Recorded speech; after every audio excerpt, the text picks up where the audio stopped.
Writing my autobiography, Lost and Found, was obviously a labour of love. I'm sure it is to everybody. But one of the things that was most important to me was that I actually had a story to tell based on the fact that I'm adopted.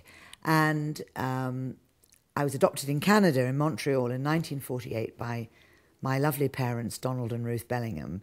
And it wasn't until I had my own children, my son Michael, in 1983, that I thought I wanted to find my real mother.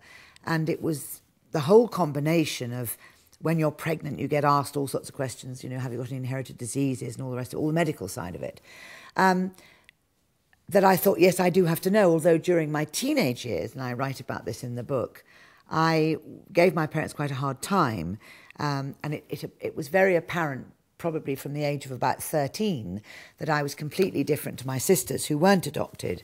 And I used that whole thing about, oh, well, I don't know who I am, and my mother was probably very difficult, and, you know, gave it as an excuse for why I behaved appallingly. In fact, it was probably just because I was a teenager. But it's that journey that I write about, against also the backdrop, obviously, of what happens to me in my own life. But the lost and found theme is very much in evidence throughout the book, because I had an idyllic childhood. I didn't have a horrible childhood at all. But I felt, like I think a lot of adopted people do, I felt this incredible need to please everybody and to be loved and to make people, this sense that I somehow had to prove myself.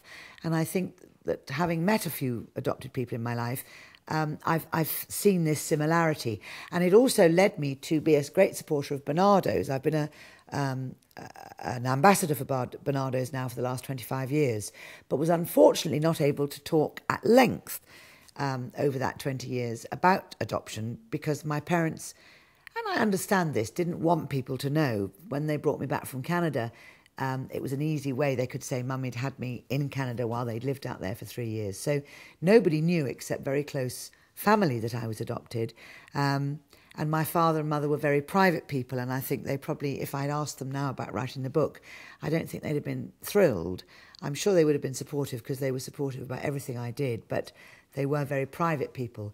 So I've written a book that's got a story, really, and it's got a beginning and a middle and an end, rather than it being an autobiography about famous people I've met and, you know, all my great achievements as an artiste. It's what I've done as an actress is very much set against the backdrop of finding myself and who I really was.